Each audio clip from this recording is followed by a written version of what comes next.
bestowing life. Christ is risen from the dead, trampling down death by death, and upon those in the tombs bestowing life. Christ is risen from the dead, trampling down death by death, and upon those in the tombs bestowing life. Holy Father, Lord Jesus Christ, I got mercy on us. Amen. Amen. So I just want to make a little announcement before we start. That is that this is the last class of this series, but that we are. Hold on, I gotta get the book. We are starting another class a week. Not this next one, this week after. On this book right here. First grade. We're starting a week after this Wednesday. The next book we're going to use as a sort of a format to teach orthodoxy is going to be this one. I've never actually taught this book before. I've used a lot of the information. So if you've never read this book, it's one of the most amazing books I've ever read. Very short, but there's only 3 theologians in the Orthodox Church: John the theologian, Gregory the theologian, and Saint Simeon the new theologian.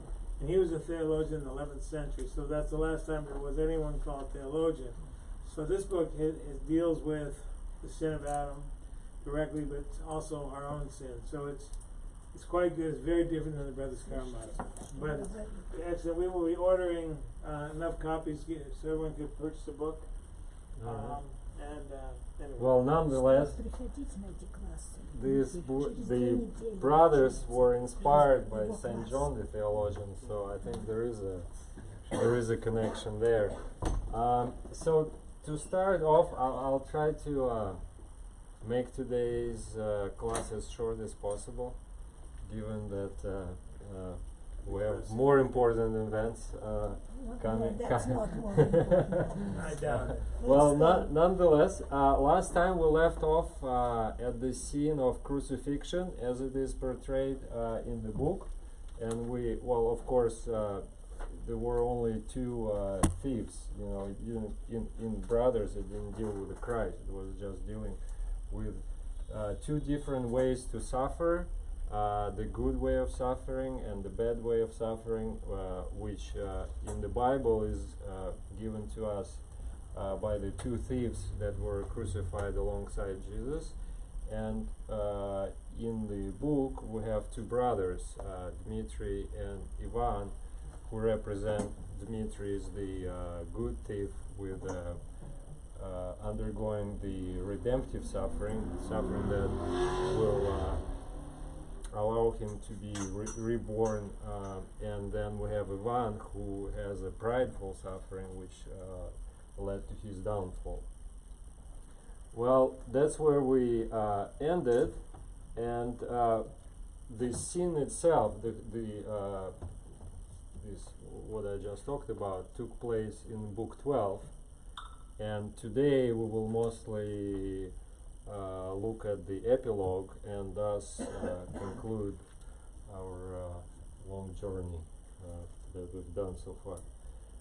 So with Book 12, just before I go to the epilogue, the rest of the book mostly deals with modern day psychology and like sociology, anthropology, all these modern sciences that strive to understand the essence of being human and the essence of people, and basically what Dostoevsky does in this, by all these speeches by the prosecutor and the defending attorney, is to show it's sort of a parody of those sciences, because the main mistake they all make is to look at the human being as very simplistic, as either being good or bad, or as being determined by the environment. And this, such simplistic understanding is again represented by Rakitian, prosecutor, and the advocate, and this is why they all fail to discern the innocent man and to convict, well, he is dead by now, to convict the real perpetrator of the crime. And this is a good place to sort of sum up and review the Dostoevsky's view on human nature and how it is different from these simplistic sciences. So for him, let's do that. Yeah. First of all, as I try to stress from day one, the main thing is that humans are complex. And on the first day we read passages from French writer Pascal, who I think inspired Dostoevsky,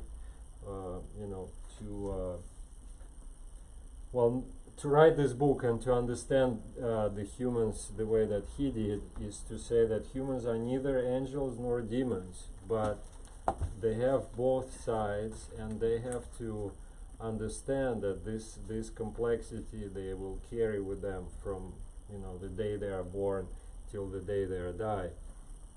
So here on earth it's impossible for any human to become either an angel or completely be fallen as a demon. So every human consists of both good and bad parts, and is another thing that every human is constantly influenced by opposite motives. So one at the same time, there is part of us that is wanting to do good, and at the same time, simultaneously, there is another part that is trying to do the opposite. So our whole life is this conflict that we experience inside ourselves. Also, the second part is that we are influenced by both the environment and heredity.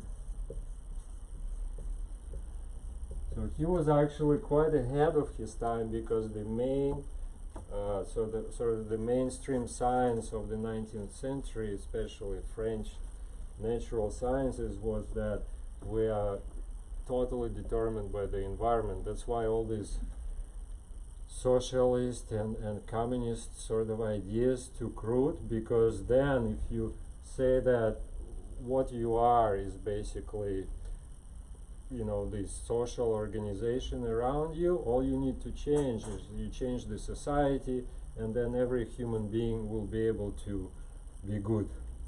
All these utopian ideas about communist states, that's where their origin is.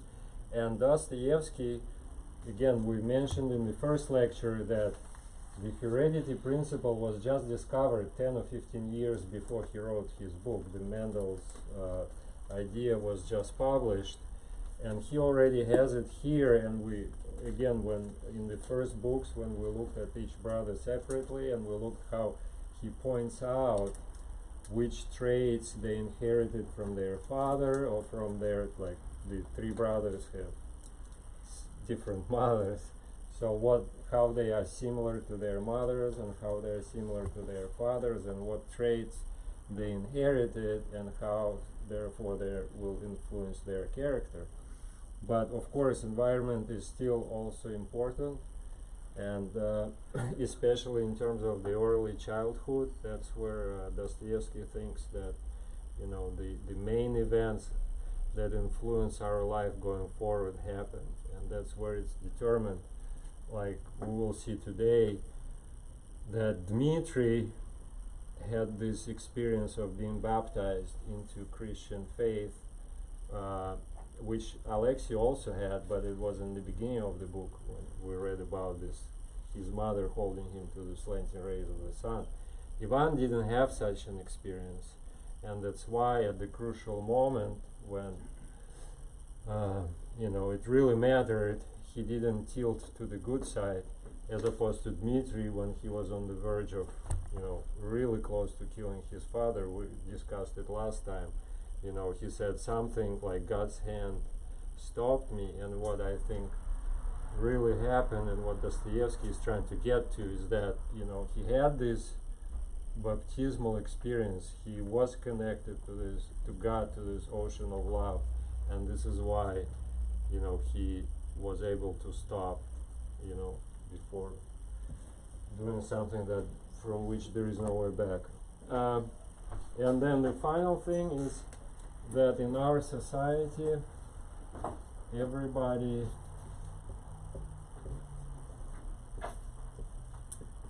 is affected by angels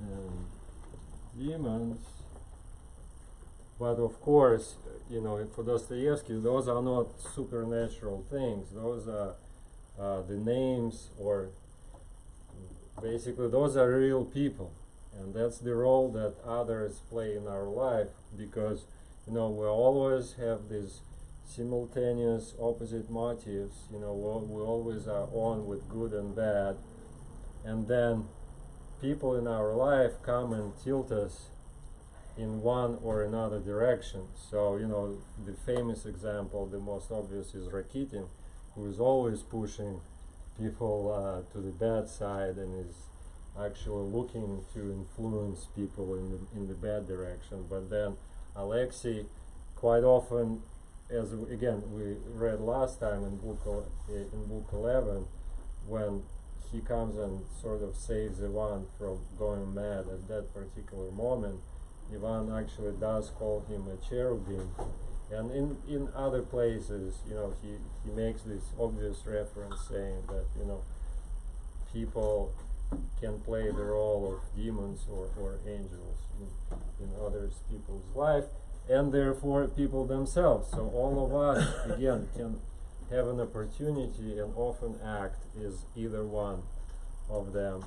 And we quite often, another thing is that we're quite often unaware of the roles that we play, how our behavior and our actions may influence badly or positively people around us. So good idea is to be, again, vigilant and aware, and remember that the influence that we carry on people around us. So this is, again, good review and summary of this overall. This is how Dostoevsky thinks human beings are. So I already mentioned it, and we can look at this another third example of baptism in the book. It's on page 674 in my edition. It's right at the end of chapter 3 in book 12, if you want to look at it. So here we have this German doctor who comes to the trial to testify, give the character description to Dmitri. And this is what he says. And yet, talking about Dmitri, he was a grateful and sensitive young man. Oh, I remember him still as such a tiny boy left alone in his father's backyard, where he was running in the dirt without any shoes. And then he says, and I felt pity for the boy then, and I asked myself, why shouldn't I buy him a pound of nuts? And I brought the boy the pound of nuts, because no one had ever yet brought the boy a pound of nuts. And I held my finger and said to him, boy, and now you have to forgive my German, those who have any idea how it should be read in the native language. Got the water, he laughed and said, got the water. Got the sun, again he laughed and said, got der sun. Got der Heilige Geist. Then he laughed again and said as well as he could, got der Heilige Geist. And I left. 2 days later, well, again, because the doctor is German, so he is using German words for in the name of the Father, Son, and Holy Spirit. 2 days later, I was passing by, and he called out to me himself, "Hey, uncle, got their water, got their sun, only he forgot got their Heilige Geist." But I reminded him, and again I felt a great pity for him. After 23 years have gone by, So this is important. So 23 years go by. I'm sitting one morning in my study, and my head is already gray, and suddenly a blossoming young man comes in whom I would never have recognized, but he held up his finger and said, laughing, "Gott der Water, Gott der Sun, and Gott der Heilige Geist. I've just arrived, and I have come to thank you for that pound of nuts, for no one bought me a pound of nuts before." So this was probably when Dmitri was 3 or 4 years old, and all these features of the baptism, that's probably his first and the most vivid childhood experience. And again, as Father John can attest, with these words, I think, the babies go in the water, or adults when they are being baptized. So whereas with Alexei it wasn't as obvious, his baptismal experience, I think here he's just making sure that we don't miss it, and basically spells it out in great details, that this is what's been happening here. And again, then he doesn't see him for 23 years, and the first thing that what he remembers when he sees him is that experience. So again, the German doctor was not playing just the role of the angel in this case, but planting the seed, but so to speak, the role of priest, as connecting Dmitri to the God worlds, to this ocean of love. And therefore, since he had that experience, he had that connection, it kept him from making this last step in the wrong direction when he became the adult. Okay. So now I think we can turn to the epilogue, and there are very many important themes there, and we will start. The main event happening there is burial of the little boy, right? And now we're at the end. We can compare it to another death and another burial that we already had in the book, in the middle of the book, right? Remember who that was? So, and if you remember or not, I think I said when we were looking at all these reasons, all these natural reasons why Zosima body had to produce the smell of decay, and that it was objectively necessary for those things to happen, even though everybody waited for a miracle from the saint. Well, Dostoevsky, by that event, and we will see here, is trying to show us that the smell of the body after death has nothing to do with the moral status of the person who used to inhabit that body. I'll put it this way.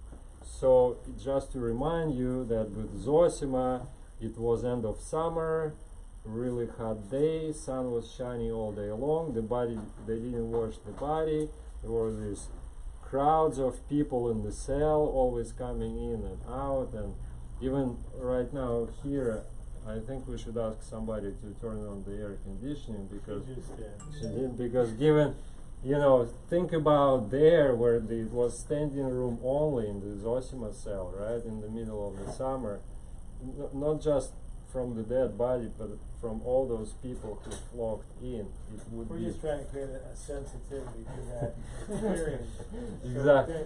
So we just turned the heat on for a little while. Yes, thank you. So it's just I think what I'm trying to get to. It's only natural for whatever happened there. It was only natural to happen. But let's look what happens with the body of the boy. It's on page 770, right at the end of the book. yeah, it's chapter 3 in the epilogue, like the last pages there. And well, we'll come back to that. So basically, first of all, what time of year it is when they're burying the boy? Winter. It's snow is outside, it's really cold. But even though it's really cold, where is everybody standing?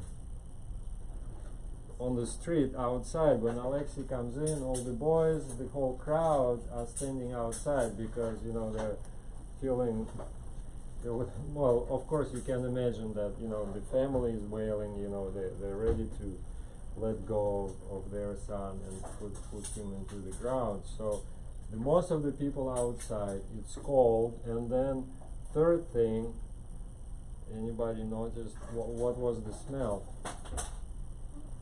Was the smell of flowers. Why? Because everybody who knew them or anybody who was helping them sent them flowers. Yeah.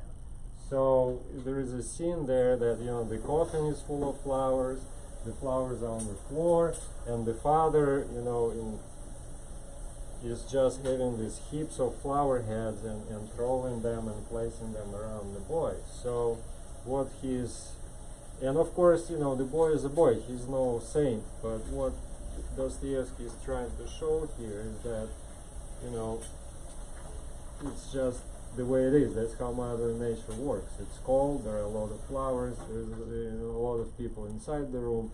So when Alexei comes in, it's on 769, this is what he says. And strangely, there was almost no smell from the corpse. And of course we know by now that it's no strange that there was no smell from the corpse. It's just a natural thing to happen.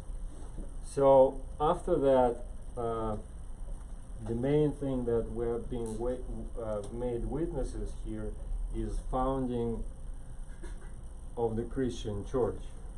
Well, of the local Christian church, not the church, but let's say the local chapter or mission parish, as it is in our case. And you know, the first paragraph in this chapter on page 768, he says how many boys there were.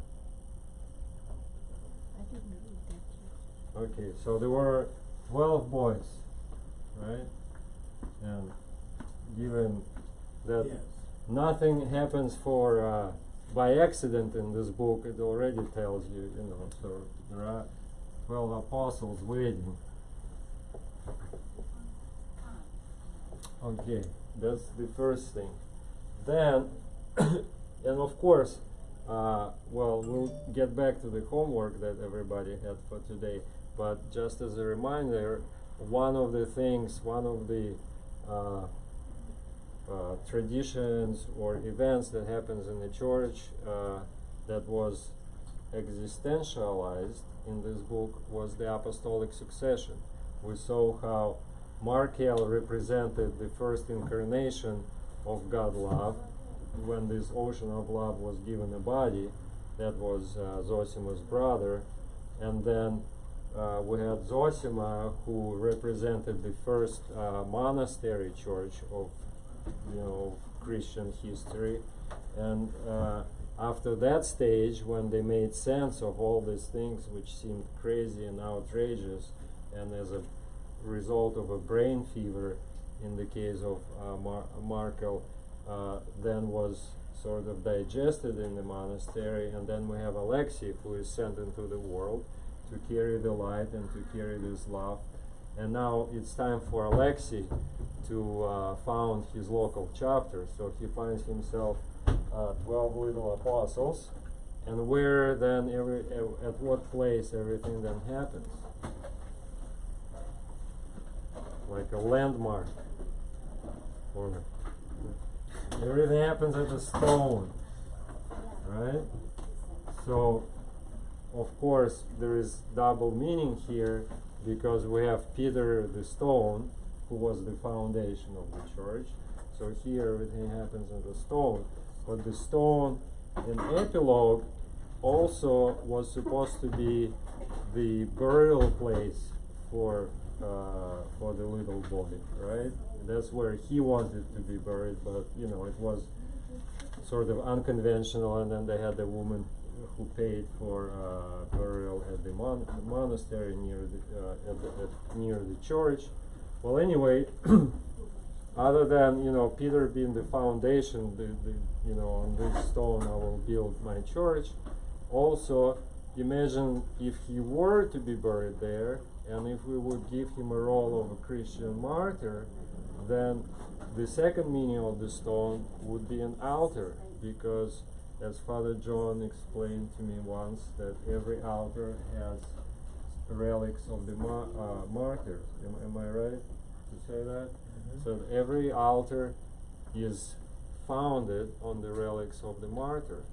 And I guess the early church, the original church, they were serving liturgy on the coffins of the or the grave sites of the martyrs. Those places serve as an altar, right? Right.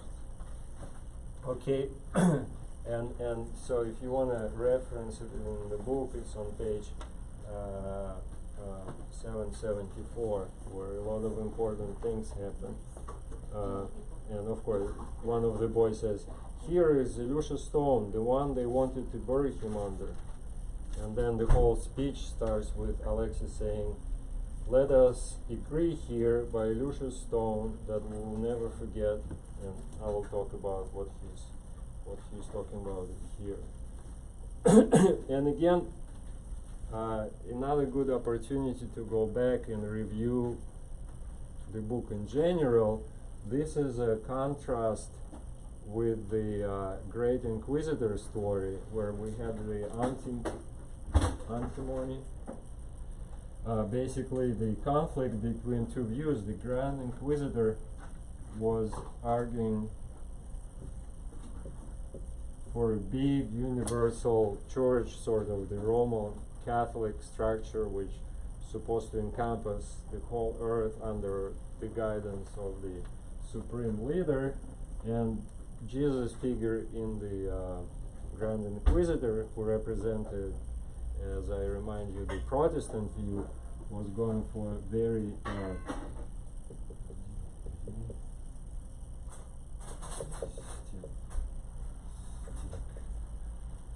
the Protestant view is it's being that people don't need a church. Everyone is just by himself.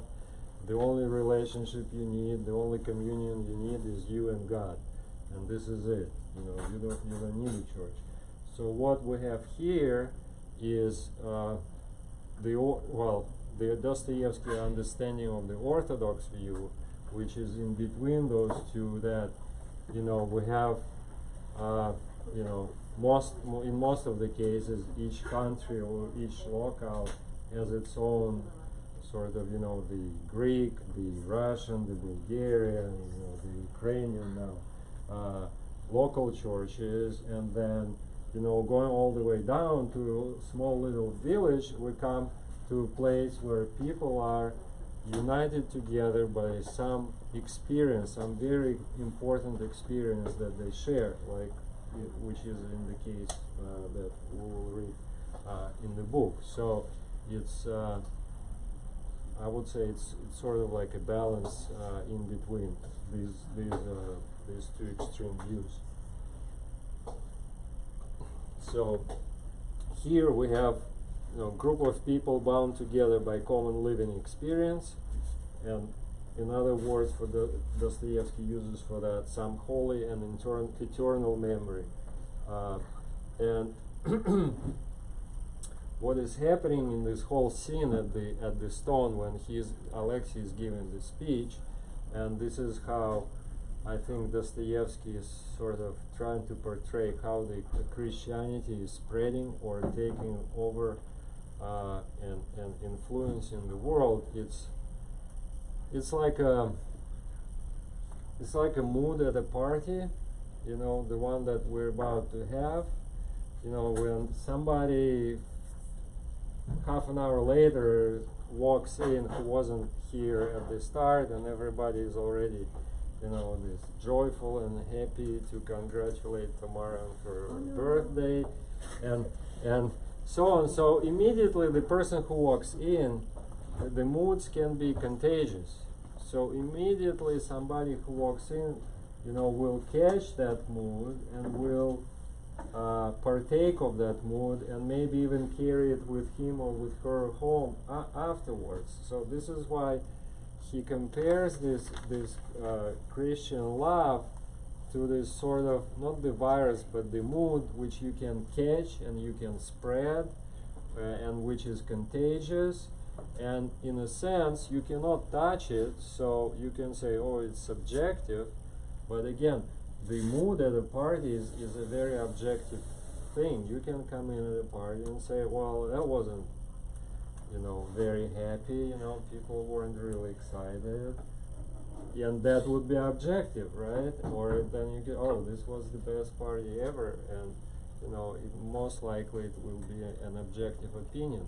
So what I'm trying to say is that same thing with God and Christian love, even though it's something that each of us is inside of us, so it's subjective, but we can measure and sense it and have an objective opinion about it. Alright, that was a mouthful. And then can I ask Father John to read the part of the speech, not all of it? It's just basically from here, everything that is yellow. Let's read the yellow. Yeah.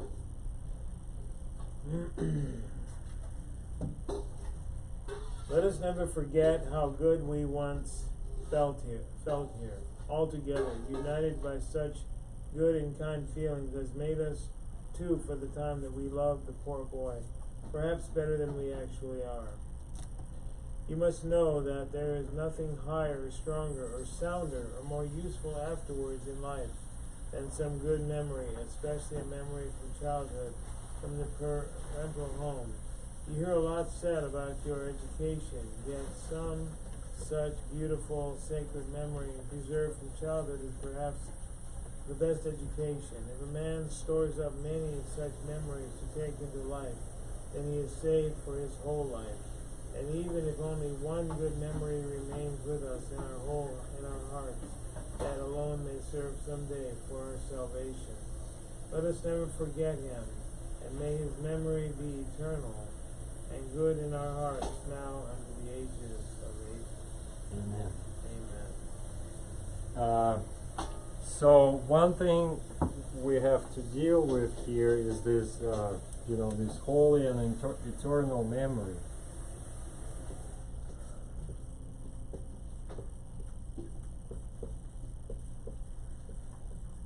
And notice how he says that even like one single one, such memory, if you had in your childhood, can determine later in your life whether or not you have a chance for salvation. And in my opinion, he's directly speaking about Dmitri, as we talked about a few minutes earlier, right?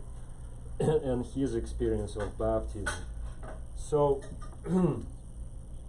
unlike common memories, which are, subjective and open to interpretation, we can remember some things one way, but then people tell us, oh, it was something very different. Or even, we change our opinions, and, something that we regarded as good event in the past later would become, oh, we can be ashamed of things that we've done, which we weren't ashamed at the time that we were doing them. And so this is the quality of our usual memories. In case of this kind of memory that is happening there at the stone when the church is being created, they are again objective because they are shared by the group and exactly as they happen, and they're so to speak set in stone. They are not subject to change, are not subject to reinterpretation. An example of that is how Alexei remembered his mother, holding him up to the icon under the slanting rays of sun. How Dmitri remembered this pound of nuts that the German doctor baptized him with, and what is happening here is this, this common experience of Alexei and the boys saying farewell to the, their friend who died, and how this will be this constant memory that they will carry for the rest of their lives, and this is what he means by this is the meaning of eternity in this book. Again, we had many instances when he was sort of saying, well, I cannot explain what God is and how to define him. This is all like philosophy. Remember, this book is if anything, is an anti-philosophic, anti-logic. He is trying to get away from all these sort of definitions. So he says, we don't know what eternity is that is present with God, but we have access, same way as he showed us about paradise and hell on earth, how we can have this experience of that here and now. Same thing with eternity. He's saying this memory that will not change and will be present with you for the rest of your life. This is the idea, the best or the only idea of eternity that we have access to with our human minds and bodies here on earth. And then jumping to the last page, well, we already spent some time before on the reason why everybody is chanting hooray for Karamazov, and we discussed what it means to be Karamazov, and how Father John pointed out that it's, Karamazov equals passion, but not, passion can be good or bad. There are different kinds of passion, and he spells it out as the noble, on the most noble impulses of the heart.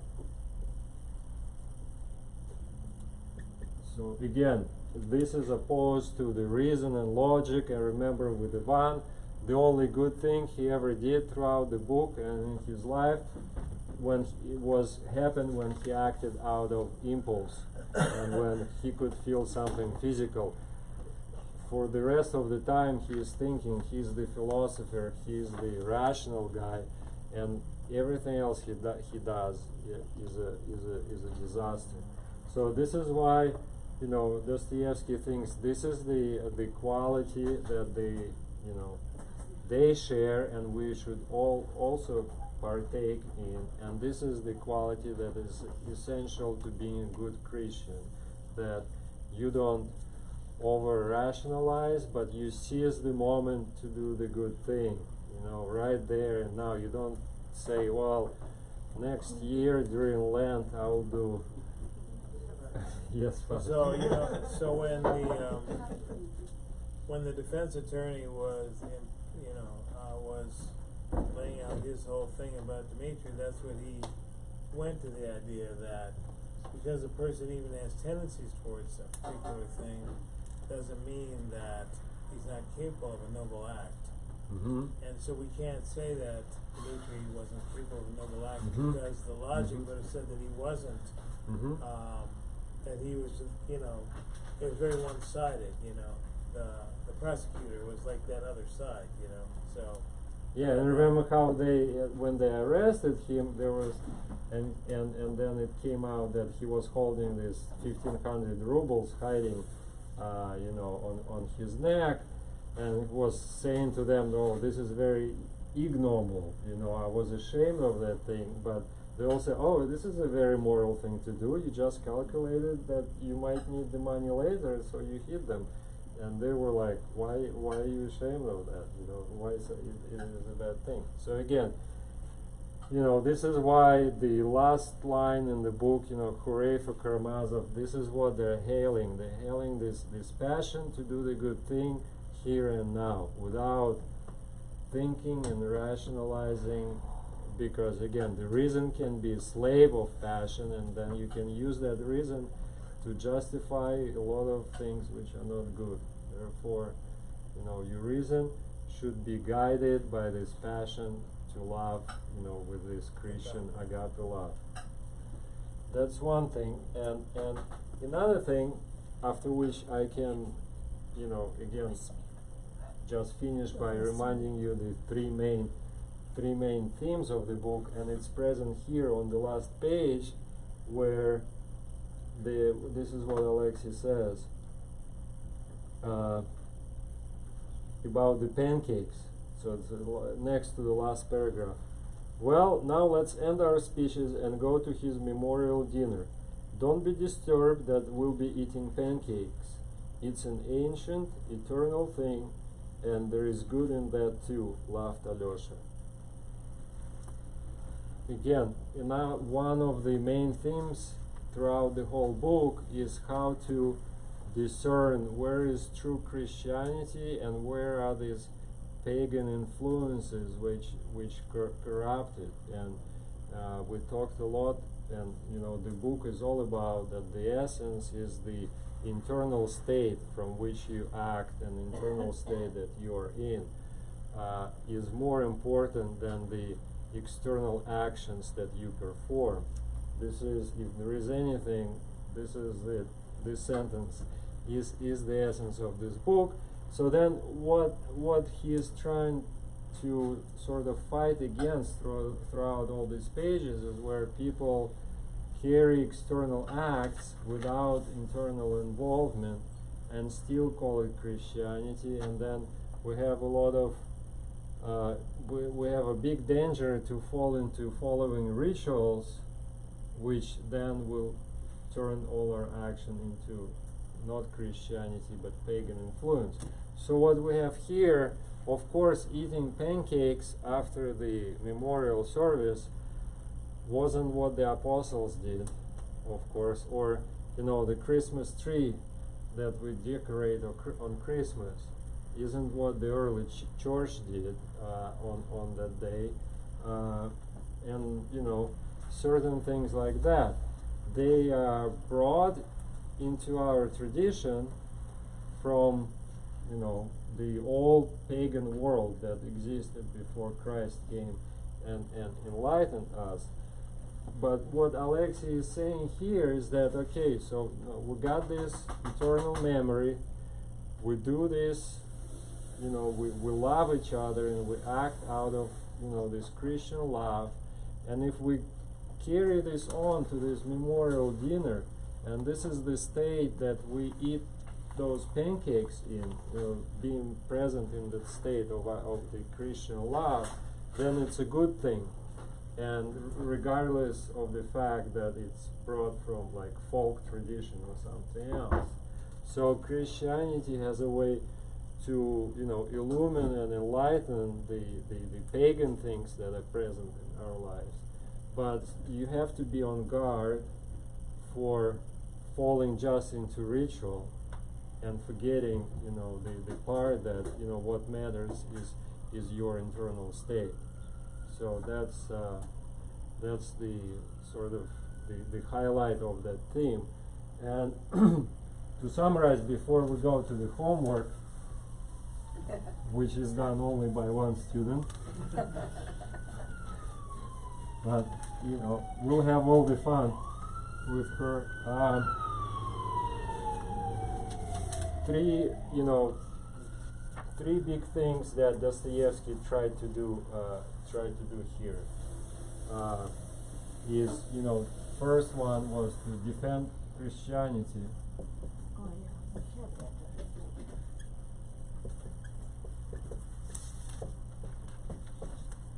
In the age of science.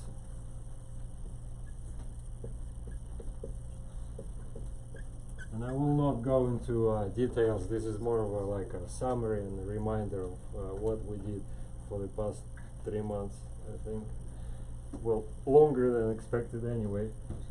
And remember, we had all those of that big list of all the scientific discoveries and how the world was changing at the time when he was writing this book. We talked about the heredity principle. Remember, the nerve cells were just discovered, and we had them in the book 11, and so on and so forth. So he was really pressed, the second wave of enlightenment, and more part of the society were becoming secular.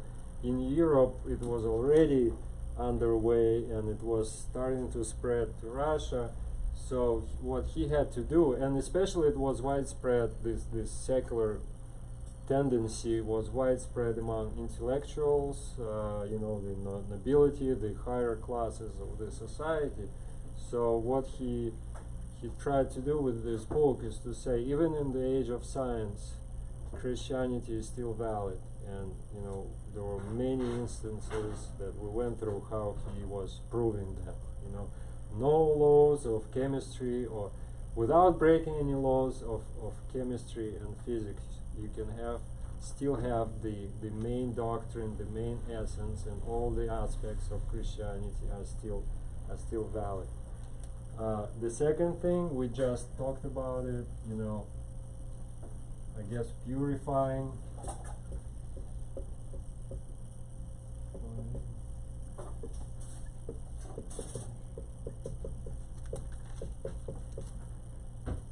From pagan influences. Okay. Again, trying to get rid of all this ritual following, all these external motions that we go through without being internally involved. And again, there were many instances of how it sort of infects and corrupts our Christian lives. And here on the last page, with this reference to eating pancakes at the memorial dinner, he said that even those things you can do, even though that they're fully sort of have. He's not against doing it. He is not against, but just saying, don't do it just for the sake of getting food in your mouth and or getting drunk, or whatever, having a merry social time. If you do it with the Christian love inside, then you will enlighten even the most mundane things. Okay. So, and another thing I think we talked very early today. The first thing is what is human nature, and we discussed it. How complex it is, and then remember that there were 4 different types of this sort of human character, how this conflict is resolved inside of you, and each character was falling into one of the 4 categories, and then only through Christianity you can solve that conflict and live happily, not in the sense of a cartoon happy, but the fulfilling and productive and enlightening life. So now last thing we need to do, and it was homework for today, is to go through the list of all the sacraments or church traditions or biblical references that he gave existential meaning and explained the essential meaning of those in this book. We will not go into many details, but anybody wants to start? I want to start. This is what I was hinting at. So, no, anybody else did it? Shame on you. It's okay. No. But it was for your own benefit. Go on. Okay, from the book Brothers Karamazov. For Dostoevsky, sunlight symbolizes God. Alyosha remembered the day when he was 4 years old and he saw his mother kneeling in front of the icons and praying. He remembered that she picked him up and he noticed the sunlight rays that came upon him. he felt an unbelievably wonderful sensation in his soul. Dostoevsky is trying to tell us that this was Alyosha's christening. We know that in christening the Holy Spirit comes upon the person. That means that the Holy Spirit visited Alyosha. Second, Elder Zosima was 8 years old when he was standing in the church and he saw sunlight rays in the cupola. That was the christening of the boy who later became Elder Zosima.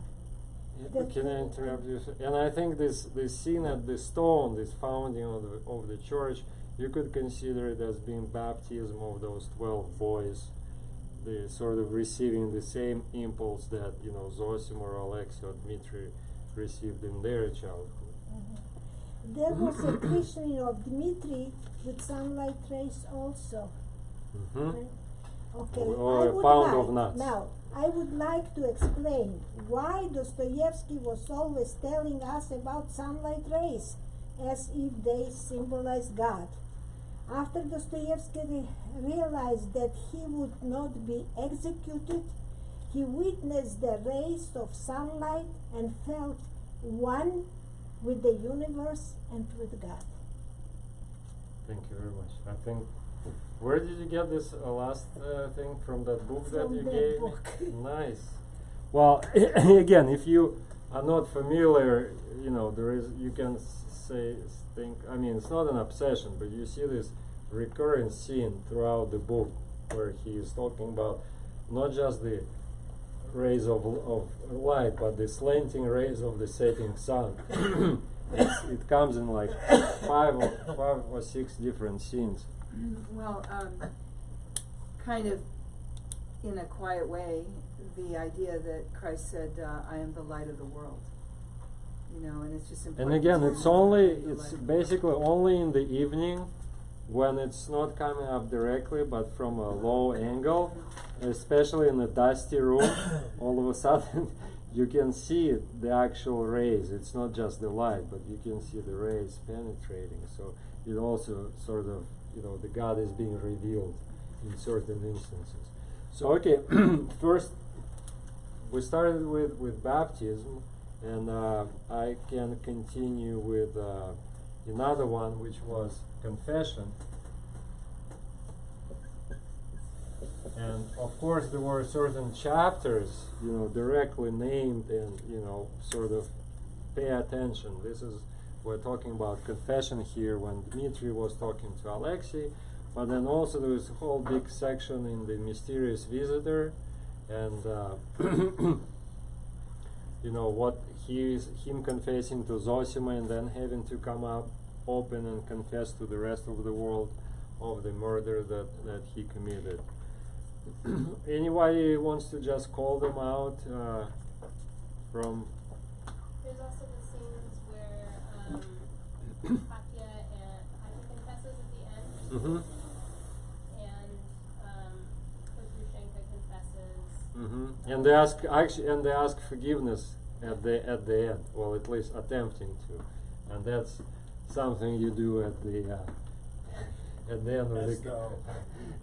the at the end of the confession too. So, but I'm just talking about what are the other things that you can think of happening throughout the book in terms of our Christian life that he gave meaning and explanation to. Miracles. Remember that how the miracle that didn't happen, right, with the elder's body, but the real miracle that happened afterwards when How about Grushenka too? that Alexei went to Grushenka and saved her. She was in this, and we discussed in details how she was in desperate situation, facing only the bad choices, and he was able to turn it around to present her ways of action that weren't accessible to her before by expressing his agape love to her. Today, what we had today, we talked about apostolic succession.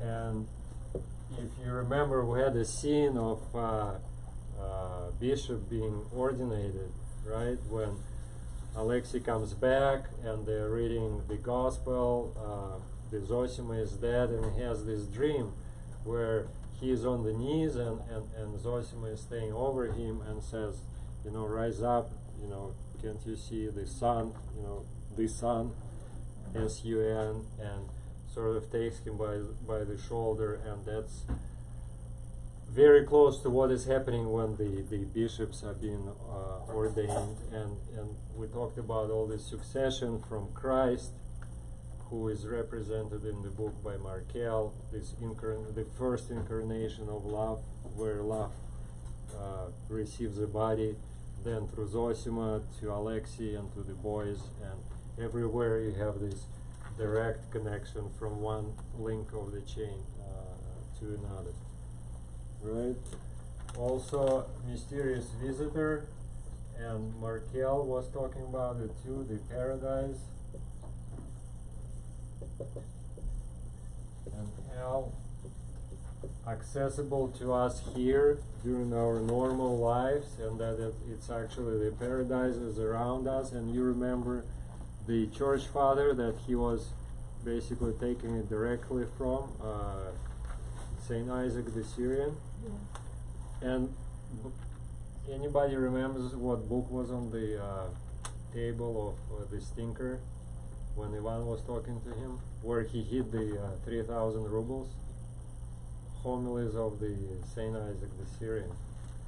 So, you know, he uses his teaching to, you know, show us that, you know, these places are not places like the abstract somewhere. They're right here. But then he places that book in the hands of the killer to show that without Well, it's not to be able to love, right? That's what you're trying to say. Yes. That's from the mysterious visitor. But what he is Paradise saying, is the love of that God. no matter how many books you read, again, this contrast between the noble impulses of heart and this rational, trying to rationally understand it. Like Judas Iscariot. Yes. So same as a stinker. He had all this in front of him, but he was trying to be smart and catch the Bible on sort of discrepancies, or it didn't happen, how God could create world in 7 days and things like that, whereas he was missing the whole point behind all of this and being sort of this walking human zombies. That's basically his role in the book. Okay, then Dmitri went through torments after death. What was that book? The Toll Houses, Saint Theodora, Toll Houses. So Dmitri was made to go through them, you know, before they arrested him. And again, we saw how all this judgment and you know, giving account to your actions, more likely than not, will happen here. You know, you don't have to wait until you're dead. You know, you will have to confront those things again. Here, original sin, that those passages about everybody committing this original sin nowadays of isolation and separating yourself into a single unit, being detached from people around you.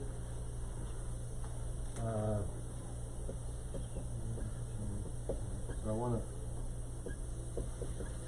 finish it. Again, the sin in the book 12, or the whole idea of the book 12 as being present at the crucifixion, right? Carrying the cross.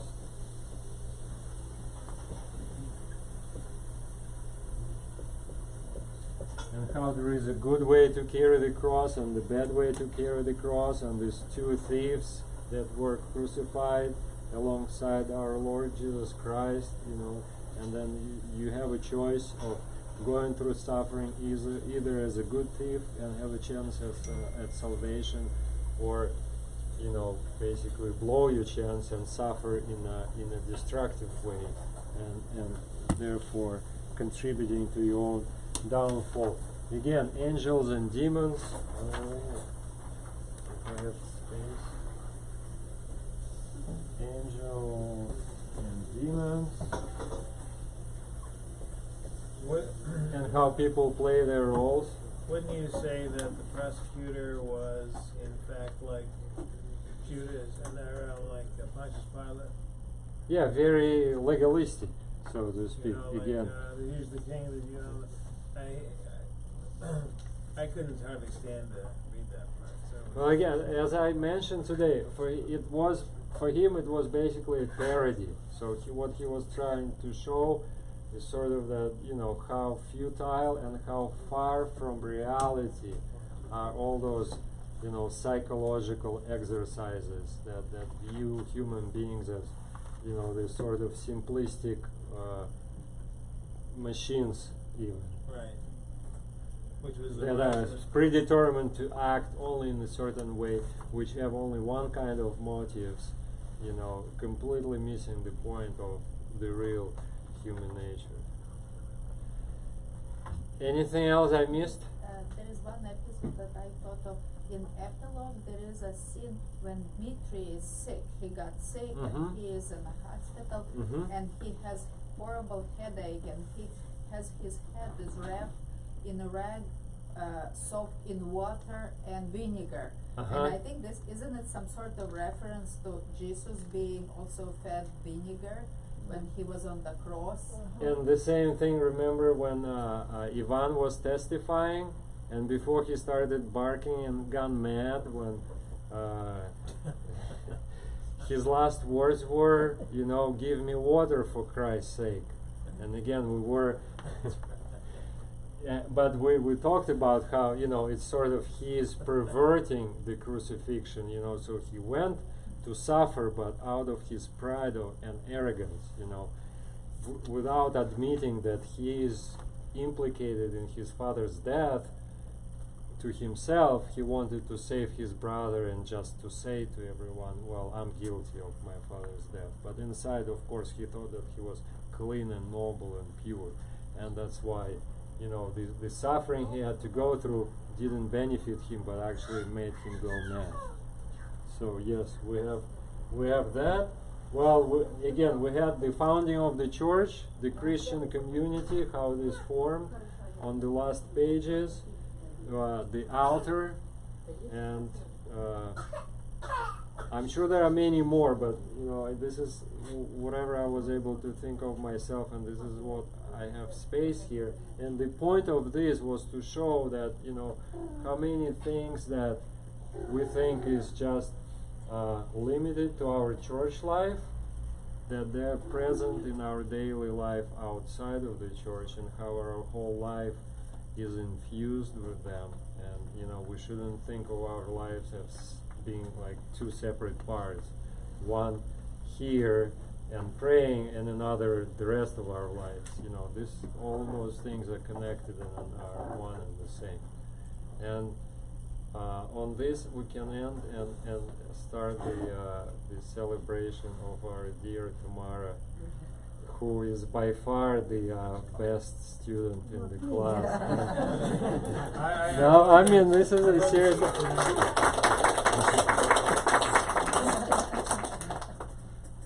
Everybody's ashamed, Tamara.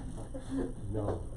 So whenever I get my notes and getting prepared, I always think of her. I had such a joy coming to these classes. I'm glad. It was something. And I'm so happy it coincided, our last lecture and your birthday. It is name's day. It is no incident. I think it was meant to be. All right. Well, thank you. God's providence, you might say. Yes. So thank you. And if you have any more questions, I'll be here and can help you. Thank you.